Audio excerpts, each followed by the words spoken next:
Il était le roi le plus puissant, commandant des milliers d'hommes et conquérant tout sur son passage. Mais il est soudainement transporté dans un autre monde, où il entend une voix lui dire de chercher la lumière dans sa prochaine vie. Il se réveille face à deux inconnus qui le regardent, et ils discutent du fait qu'ils lui ressemblent comme deux gouttes d'eau. Il l'appelle Arthur, et il réalise qu'il a été réincarné dans un autre monde. Il n'arrive pas à croire qu'il a été transformé en bébé, et il se salit, mais il remarque que ses parents prennent bien soin de lui. Il trouve que son corps est comme une prison puisqu'il ne peut pas bouger comme il le voudrait, et il souhaite que tout cela ne soit qu'un rêve. Mais il se rend vite compte que ce monde est différent lorsque son père, Reynald, utilise la magie et fracasse un rocher. Mais un éclat le touche, alors sa femme, Alice, le soigne avec son sort, et Arthur remarque que leur pouvoir n'existait pas dans son ancien monde. Reynald part à la chasse avec ses amis et un sanglier lui fonce dessus, mais il l'affronte de face et le vainc facilement. Il rentre à la maison et s'apprête à serrer sa femme dans ses bras, mais il se rend compte que ses mains sont sales. Arthur pense que c'est un monde dangereux puisque tout le monde a le droit d'utiliser des armes, alors il est déterminé à devenir plus fort le plus vite possible. Alice demande à Reynald s'il va bien, alors il lui dit de ne pas s'inquiéter car il vient juste de terminer un travail facile, et elle dit à Arthur qu'il est l'heure de faire la sieste. Il est frustré parce qu'il ne peut pas faire ce qu'il veut, mais il se dit que sa vie paisible n'est pas si mal. Il se rappelle comment il avait l'habitude de gérer les assassins dans son monde, donc il ne pouvait pas dormir quand il le voulait. Après quelques jours, les parents d'Arthur l'observent alors qu'il apprend à ramper et il se voit dans le miroir. Il le trouve mignon, mais il n'est toujours pas habitué à être traité comme un bébé et il élabore un plan pour devenir plus fort. Alice l'embrasse et le laisse dans son berceau, mais il parvient à s'échapper et se dirige lentement vers la bibliothèque pendant qu'elle est occupée à faire la vaisselle. Il lit un livre sur le monde dans lequel il vit et apprend qu'il se trouve sur le continent Décathlon qui comprend 3 royaumes. Le royaume des nains est une nation souterraine de nains, tandis que le royaume d'Elénor abrite les elfes de la forêt. Les humains vivent dans le royaume de Sapon, qui a la population la plus élevée, et Arthur se rend compte qu'il est gouverné par un roi. Mais contrairement à son ancien monde, le trône est hérité et non pris par la force. Il prend un livre sur la magie et se rend compte que la technologie du monde est primitive parce que les gens se concentrent sur le développement de leur magie. Nous apprenons que le mana est leur source de pouvoir et que la capacité à le contrôler dépend principalement de la génétique, mais seulement 1% de la population peut l'utiliser. Il lit à propos des 2 applications du mana qui sont connues sous le nom d'augmentation et de conjuration. Les augmenteurs utilisent leur mana pour renforcer leur capacité physique, tandis que les conjureurs le projettent pour lancer des sorts. Il apprend l'existence des noyaux de mana qui permettent aux gens de contrôler leur mana et qui se développent généralement à la puberté. Mais il découvre qu'il peut créer un noyau de mana en canalisant son mana vers un point unique de son corps, et il se rend compte que c'est similaire au ki qui était sa source de pouvoir dans sa vie précédente. Il essaie d'utiliser ses connaissances du ki pour créer son noyau de mana, mais Alice le saisit soudainement, lui disant qu'il ne devrait pas lui faire de soucis, et elle le ramène à son berceau. 2 ans plus tard, on voit Alice écrire sur son expérience avec Arthur, mais elle se demande pourquoi elle ne l'a jamais vu sourire. Elle le voit s'entraîner avec Reynald, qui lui apprend à manier l'épée, mais elle se fâche, pensant qu'Arthur est encore trop jeune. Alice se rend en ville avec Arthur, qui regarde les objets en vente, réalisant que la plupart d'entre eux n'existent pas dans le monde où il vivait auparavant. Il observe un homme utiliser la magie du feu, et lorsqu'ils rentrent à la maison, il remarque qu'il apprécie sa nouvelle vie parce que ses parents prennent toujours soin de lui. On apprend que, dans sa vie précédente, il a été élevé comme orphelin, donc il n'a jamais su ce que cela faisait d'être aimé par ses parents. Alice lui dit qu'elle apprécie chaque moment passé avec lui, ajoutant qu'il est exactement comme son père. Elle pense donc qu'il deviendra lui aussi un aventurier en grandissant, mais elle souhaite qu'il mène une vie paisible.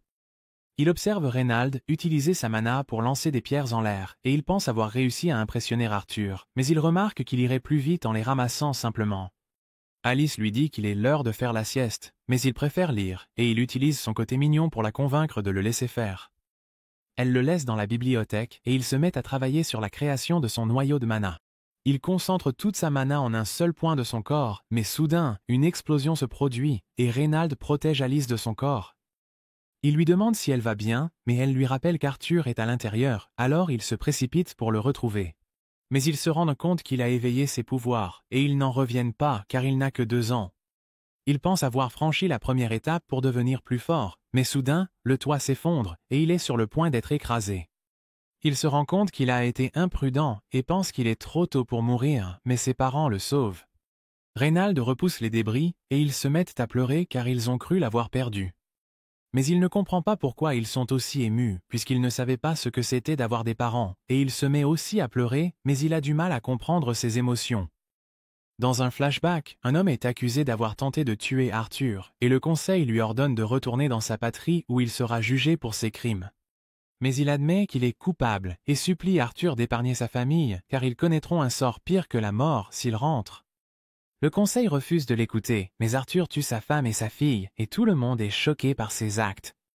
Mais ils reconnaissent que c'est un acte de miséricorde, car la famille de l'homme n'aura pas à souffrir toute leur vie, et l'homme remercie Arthur d'avoir exaucé son vœu. Nous revenons au présent, alors que Reynald tend ses gants à Arthur, mais ce dernier refuse de les prendre et décide d'utiliser une épée à la place, car il sait que ce n'est pas une bonne arme pour un enfant. Il commence l'entraînement, et Reynald renforce son épée avec sa mana, mais Arthur fait de même et détruit son épée en un seul coup. Après cela, Reynald dit à Alice qu'ils doivent engager un professeur pour Arthur, car il sait à quel point il est talentueux. Elle ne veut pas qu'il quitte leur maison, alors elle propose de lui enseigner sa magie à la place, mais Reynald lui rappelle qu'il ne peut pas apprendre ses sorts. Il lui révèle qu'Arthur a détruit son épée pendant leur entraînement, et elle n'en revient pas, puisqu'il n'a que 4 ans. Mais elle refuse toujours de le laisser quitter la maison, et ils commencent à se disputer, mais ils mentionnent qu'ils peuvent l'accompagner. Ils trouvent que c'est une excellente idée, car ils pourront entendre tout le monde louer ses talents, et ils sont ravis de quitter leur maison. Ils rencontrent un groupe d'aventuriers, et l'un d'eux remarque qu'Arthur les a déjà rencontrés, mais pense qu'il ne s'en souvient pas. Mais il sait qu'il s'agit du groupe des cornes jumelles, et que ses parents travaillaient autrefois avec eux. L'homme se présente sous le nom d'Adam, et une fille le serre dans ses bras, lui disant de l'appeler Angela. Un autre homme le repose par terre et se présente sous le nom de Durden. Mais il remarque une fille qui l'observe, alors ils lui disent qu'elle s'appelle Jasmine, et leur archère se présente sous le nom d'Hélène. Ils commencent leur voyage, et Alice dit à Arthur de profiter de son premier voyage, mais il remarque que leur moyen de transport est primitif, car il a l'habitude de voyager à bord de vaisseaux de guerre dans sa vie antérieure. Il sait que leur destination est la ville de Xyris, et il a hâte de la découvrir, mais ils font une escale, et soudain, ils sont attaqués par une meute de loups. Mais le groupe les repousse, et Arthur est impressionné par leur technique. Il mange les loups pour le dîner, et Reynald dit à Arthur de manger autant qu'il veut. Il se dit qu'il ne peut pas faire le difficile, puisqu'il voyage, mais il remarque qu'Alice n'a pas d'appétit.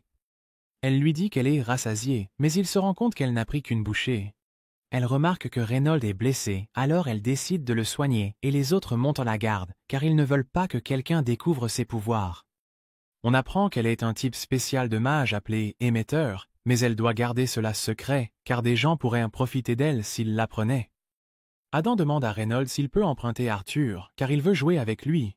Mais il sort son arme, alors Arthur comprend qu'il veut se battre, et il remarque que personne n'essaie de l'en empêcher. Il utilise son mana pour renforcer son arme, et Arthur pense qu'il ne va pas se retenir, alors il se prépare à combattre et utilise aussi une compétence pour augmenter sa vitesse. Il fonce, et Adam se prépare à l'attaquer, mais il disparaît soudainement et se retrouve derrière lui. Tout le monde est impressionné par sa vitesse, mais il perd soudain l'équilibre, car il n'est pas encore habitué à se battre dans son corps. Adam l'envoie valser, mais Angela utilise sa magie du vent pour l'aider à atterrir en toute sécurité. Tout le monde se demande pourquoi Adam ne s'est pas retenu, alors il explique que c'est parce qu'Arthur est un monstre, se demandant quel genre d'entraînement il a suivi. Jasmine se demande comment il a pu améliorer sa vitesse, et lui demande de lui enseigner la compétence qu'il a utilisée. Il se rend compte qu'elle est le genre de personne qui ne reculera devant rien pour atteindre son objectif, alors il finit par accepter de lui enseigner. Ils poursuivent leur voyage, et tout le monde entraîne Arthur pour qu'il devienne un aventurier. Il montre sa compétence à Jasmine et l'utilise pour courir à une vitesse incroyable, mais elle le rattrape facilement. Le jour de son anniversaire, Jasmine lui offre un couteau, alors il comprend qu'elle s'est ouverte à lui et tout le monde remarque qu'elle agit différemment de d'habitude. Ils se préparent à partir, mais Arthur remarque qu'Alice agit de façon étrange, alors il lui demande ce qui ne va pas, mais elle lui répond que tout va bien. Alors qu'ils poursuivent leur route, ils sont soudain attaqués par des bandits et leur chef déclare qu'il va prendre les femmes et les enfants pour pouvoir les vendre et gagner de l'argent. Il ordonne à ses hommes d'attaquer, alors ils se ruent sur eux et les compagnons d'Arthur essaient de les repousser, mais ils sont trop nombreux. Reynald percute la carriole d'Arthur, et Alice se précipite pour le soigner, mais il lui dit qu'elle ne doit pas laisser les bandits découvrir son pouvoir. Il demande à Arthur de l'aider à s'échapper, mais celui-ci explique qu'il est assez fort pour vaincre les bandits et qu'il veut donc se joindre au combat. Mais Reynold révèle qu'Alice est enceinte, et Arthur comprend que c'est la raison pour laquelle elle se comportait de façon étrange. Reynold lui dit qu'il va bientôt devenir grand frère, alors il doit utiliser ses pouvoirs pour la protéger. Il s'enfuit avec elle, et le chef des bandits ordonne à ses hommes de les arrêter, mais Reynold fonce sur lui. Il dit à Reynold qu'il n'est pas assez fort pour le vaincre, mais ce dernier se donne à fond et commence à le repousser. Des bandits se trouvent sur le chemin d'Arthur, mais ses compagnons lui ouvrent la voie, lui disant de s'enfuir avec sa mère. Il se rappelle qu'il a tué d'innombrables personnes, alors il n'accorde aucune valeur à la vie des autres. Mais un mage lance soudainement un sort de vent, et il pousse sa mère pour la mettre à l'abri, recevant le coup à sa place. Mais il lance son couteau sur le mage, et la lame s'enroule autour de sa jambe, le faisant tomber. Tout le monde se rend compte qu'Arthur est en danger, alors Angela et Durden essaient de le sauver avec leur magie. Il remarque qu'il se sent étrange, car il est sur le point de tomber vers la mort, mais son cœur est empli de bonheur. Il pense que l'homme qui le suppliait d'épargner sa famille a ressenti la même chose, et il comprend que ses parents ont pleuré en le sauvant, parce qu'ils étaient prêts à risquer leur vie pour le protéger. Mais il sait qu'ils pleureront aussi s'il meurt, et il note qu'il avait hâte de devenir grand frère. Il se réveille plus tard au milieu de la forêt, réalisant qu'il a réussi à survivre, mais le sol se met soudainement à trembler et une créature sombre apparaît, l'appelant par son nom. Il essaie de l'attaquer, mais elle le repousse d'un geste, lui disant qu'il a encore beaucoup de chemin à parcourir. Elle se présente sous le nom de Sylvia, et lui dit qu'elle est son alliée, mais il n'est pas sûr de comprendre ce qu'elle veut dire. Elle lui donne des fruits, lui disant qu'il en a besoin pour se rétablir, mais lorsqu'il essaie de bouger, il pleure de douleur. Elle lui dit qu'il a de la chance d'être en vie, et précise qu'elle répondra à ses questions après qu'il aura mangé les fruits. Il les mange donc, puis lui demande ce qu'il est arrivé à ses parents. Elle lui révèle qu'ils sont en sécurité, lui disant qu'ils sont déjà partis il y a quelques jours, et il se met à pleurer de joie, car il pensait qu'ils n'avaient pas survécu. Après encore quelques jours, on voit qu'Arthur s'est déjà rétabli, et il veut rentrer chez lui. Mais Sylvia lui dit qu'il ne peut pas simplement partir, car ils se trouvent à la lisière de la forêt d'Elshire, qui est remplie d'animaux sauvages et de hors-la-loi. Elle lui promet d'ouvrir une faille dimensionnelle pour l'aider à rentrer chez lui, mais elle précise que cela prendra du temps à préparer. Il commence à s'entraîner avec un bâton et on apprend qu'il la trouve effrayante à cause de son apparence. Il ne sait rien d'elle, puisqu'elle ne lui dit rien, mais il pense que c'est une bonne personne. Il active son noyau de mana et elle est impressionnée qu'il puisse le faire à un si jeune âge. Mais elle utilise sa main pour rassembler du mana, lui demandant s'il sait ce qu'elle fait. Il remarque donc qu'elle utilise la magie et collecte du mana en même temps, et elle explique que les humains ne peuvent généralement pas le faire à cause de leur façon de percevoir le mana. Il lui dit qu'il veut apprendre à le faire, mais elle lui demande ce qu'il en fera, car elle sait qu'il atteindra un nouveau niveau de puissance après avoir appris cela. Il se souvient de la façon dont les bandits ont attaqué ses parents, et lui dit qu'il détruira tous ceux qui lui enlèvent ce qui lui est précieux, mais elle le repousse d'une pichenette. Elle lui dit qu'il a échoué, donc elle ne lui apprendra pas cette capacité, lui demandant s'il pense que tuer des gens est amusant. Elle fait remarquer que sa main peut facilement le déchirer, mais qu'elle peut aussi le toucher doucement, et elle lui demande ce qu'il préfère.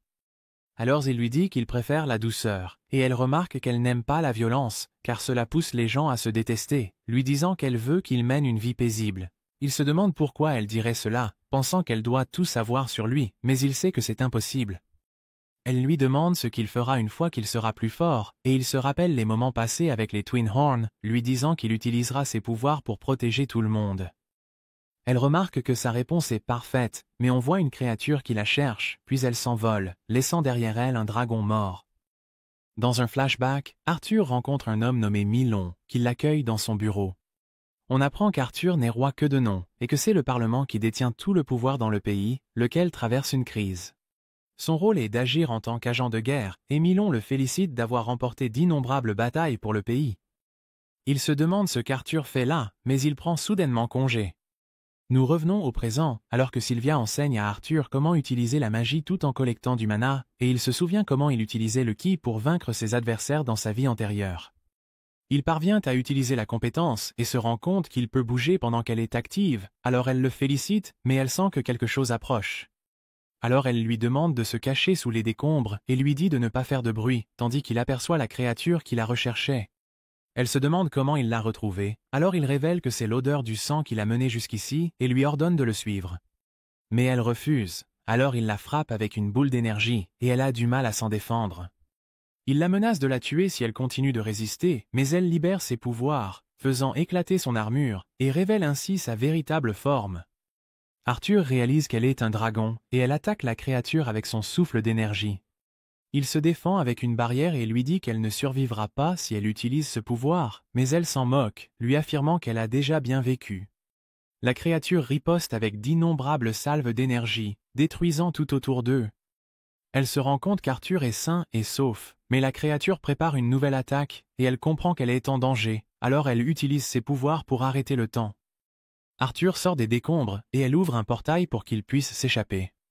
Elle remarque que le portail mène à un endroit isolé, mais elle pense qu'il s'en sortira car il peut survivre grâce à sa nouvelle compétence. Il se rend compte qu'elle est blessée, mais elle lui donne un œuf, lui demandant d'en prendre soin et d'enrouler sa plume autour de celui-ci. Elle fait apparaître des symboles sur ses bras et il lui demande ce que c'est, mais elle lui dit qu'il le découvrira plus tard. Elle mentionne qu'il est temps de se dire au revoir, révélant qu'elle aurait pu le renvoyer chez lui dès le début, mais qu'elle ne voulait pas le laisser partir, car elle aimait vivre avec lui. Elle lui dit qu'elle n'est pas assez forte pour le protéger, donc il doit s'enfuir, et il réalise que les moments passés avec elle l'ont changé. Il remarque qu'il la considère comme sa famille, mais elle lui rappelle qu'il a déjà une mère, alors il décide de l'appeler sa grand-mère, et elle pleure en l'entendant. Elle le remercie, mais lui dit qu'il est temps de partir, alors il prend l'œuf et la plume, avant de s'échapper à travers le portail. Il lui demande de venir avec lui, mais elle referme le portail, et lorsque le temps reprend, elle est frappée par la décharge d'énergie et s'effondre au sol. La créature s'approche d'elle, mais il sait qu'elle est encore en vie, et soudain elle le frappe avec son souffle d'énergie, provoquant une explosion massive. Arthur traverse le portail, tandis qu'il entend la voix de Sylvia lui dire de se souvenir de tout ce qu'elle lui a appris. Il lui dit qu'il est triste, et elle lui fait remarquer que le monde est rempli de tristesse, alors ils doivent le changer avec un sourire. Il pense qu'il n'en est pas capable, mais elle lui dit d'y aller pas à pas, lui affirmant qu'elle croit en lui. Elle lui révèle qu'elle connaît sa vie antérieure, et elle lui dit de ne pas remplir son cœur de colère et de haine, souhaitant qu'il vive une vie remplie de la bénédiction de la lumière. Il se réveille au milieu de la forêt et repense aux derniers mots de Sylvia. Il se prépare à poursuivre son voyage avec l'œuf qu'elle lui a donné, mais il entend soudain un bruit. Il augmente sa vitesse pour bondir à travers la forêt et aperçoit une jeune elfe entourée de bandits. Elle appelle à l'aide, mais ils lui disent que personne ne viendra la sauver et discutent de combien ils pourraient gagner en la vendant. Arthur se rappelle le moment où sa famille a été attaquée par des bandits, et il pense à les tuer, mais il se souvient que Sylvia voulait qu'il mène une vie paisible, alors il décide de maîtriser ses émotions.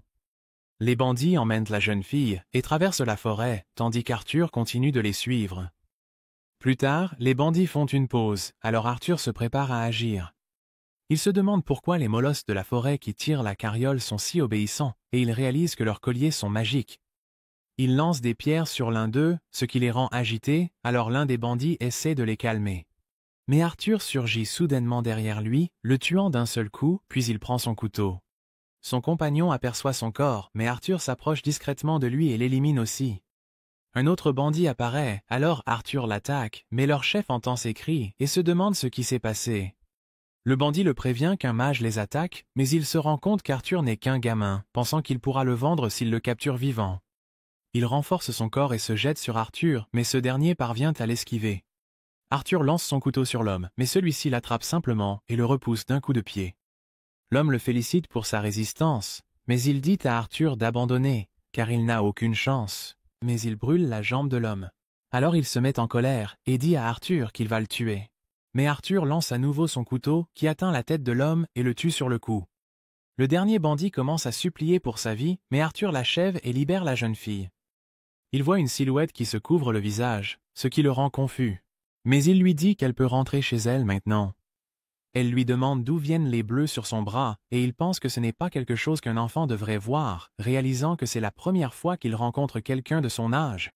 Il recouvre les corps des bandits, lui disant qu'elle est trop jeune pour voir ce qui s'est passé, mais elle lui rappelle qu'il est aussi un enfant. Elle se demande ce qui est arrivé aux bandits, alors il lui dit qu'ils ont eu un accident, et il lui dit qu'elle est en sécurité maintenant. Il ramasse ses affaires et lui dit qu'il a été content de la rencontrer, mais elle s'accroche à lui parce qu'elle a trop peur d'être laissée seule. Alors, il décide de lui tenir compagnie. Il se demande pourquoi elle a peur, car il pensait que les elfes étaient en sécurité dans la forêt, mais elle lui explique que ses parents l'ont mise en garde contre les golems des arbres qui, selon la rumeur, mangent les enfants. Elle révèle qu'elle ne connaît pas le chemin du retour, alors il se rend compte qu'il ne peut pas simplement l'abandonner et décide de l'aider à rentrer chez elle. Il pense à tuer les molosses, car il ne sait pas comment les contrôler, mais elle veut les libérer, lui expliquant qu'ils étaient simplement utilisés par les bandits. Elle précise que les habitants de la forêt chérissent toute forme de vie, et elle enlève les colliers magiques des molosses, leur permettant ainsi de s'enfuir. Ils commencent à chercher un abri, et pendant qu'ils font une pause, la fillette révèle que son nom est Tésia. Arthur lui donne à manger, lui disant qu'ils ont encore une longue marche devant eux, mais elle lui répond que ça sent bizarre. Elle n'aime pas ça, lui disant qu'elle veut manger quelque chose de sucré, et il se dit que c'est normal qu'elle agisse ainsi, car ce n'est qu'une enfant. Elle se demande ce qu'il fait dans la forêt, et il lui révèle qu'il a été séparé de sa famille, alors elle pense qu'il s'est aussi perdu. Il lui demande des informations sur le pays des elfes, et elle lui explique que ses parents sont toujours occupés, donc elle passe la plupart de son temps avec ses gardiens. Ils continuent à chercher le royaume d'Elinor, et Arthur remarque des insectes qui volent autour de Tésia. Elle révèle que les elfes les utilisent pour marquer les chemins, et elle en pose un sur son oreille pendant qu'il réalise que c'est ainsi que les enfants jouent entre eux. Elle mentionne qu'elle s'entraînera chez son maître une fois que sa mana s'éveillera, et il lui demande si elle n'a pas d'éducation organisée, mais elle ne comprend pas ce qu'il veut dire. Il aperçoit un chien de chasse qui les suit, alors il continue de surveiller leurs arrières, et alors qu'ils s'apprêtent à dormir, il s'inquiète que l'animal puisse les attaquer, donc il lui dit qu'il va monter la garde pendant qu'elle se repose dans la tente. Il commence à penser à l'œuf que Sylvia lui a donné, mais Tésia lui dit de la rejoindre dans la tente, lui expliquant que les bêtes pourraient l'attaquer s'il reste dehors. Il lui demande si elle a peur des fantômes, mais elle explique qu'elle pense simplement à leur sécurité. Il la rejoint à l'intérieur et elle lui dit de rester avec elle quoi qu'il arrive, alors il lui promet de ne pas la quitter et lui dit d'aller dormir. Elle lui révèle que ses grands-parents lui ont dit que tous les hommes humains sont des pervers, mais il lui répond que ce n'est pas vrai. Mais il se rend compte qu'elle dort déjà. Le lendemain, ils poursuivent leur voyage tandis qu'Arthur remarque que Tésia est désormais à l'aise en sa présence. Il l'aide à traverser une rivière, mais au bout d'un moment, il ressent une douleur insupportable dans son noyau de mana. Elle part chercher des herbes médicinales, mais il lui dit que c'est trop dangereux, et alors qu'il attend son retour, un chien de chasse apparaît soudainement. Il lui apporte de la nourriture qu'il a chassée, et Tésia le voit, lui expliquant que le chien veut le remercier de l'avoir libéré. Le soir, il mange la nourriture apportée par le chien, et tous deux la trouvent délicieuse. Arthur fait remarquer que les enfants en pleine croissance ont besoin de viande, et Tésia révèle qu'elle n'a pas trouvé d'herbe, mais qu'elle a trouvé des champignons à la place. Elle lui dit que les elfes femelles en mangent tout le temps, alors il décide d'essayer, mais il finit par tomber malade. Alors qu'il se repose dans la tente, Tésia révèle qu'elle a entendu parler des royaumes humains et nains, et qu'elle aimerait les visiter, mais elle a peur de tomber sur de mauvaises personnes. Elle remarque que les elfes ne font pas confiance aux autres races, mais Arthur s'endort soudainement, alors elle lui donne une couverture. Le lendemain, on voit qu'Arthur ne se sent toujours pas bien, et il pense que le corps des enfants est faible. Tésia lui demande si elle peut l'appeler Art, parce qu'elle pense qu'ils sont amis maintenant, mais il lui répond qu'il n'est pas digne d'être son ami, puisqu'il n'est qu'un simple roturier. Elle lui dit qu'il parle comme un vieil homme, et il commence à se moquer d'elle en la traitant de trouillarde, ce qui la contrarie. Mais elle lui dit qu'elle a vu quelque chose, et il pense que ce n'est rien de spécial, mais il se rend compte qu'un portail est apparu dans un arbre. Elle lui dit qu'ils ont enfin trouvé sa maison, et elle se prépare à entrer, mais elle l'invite à venir avec elle. Mais c'est là que cette vidéo se termine. N'oubliez pas de liker et de vous abonner à la chaîne. Merci d'avoir regardé, et à la prochaine fois.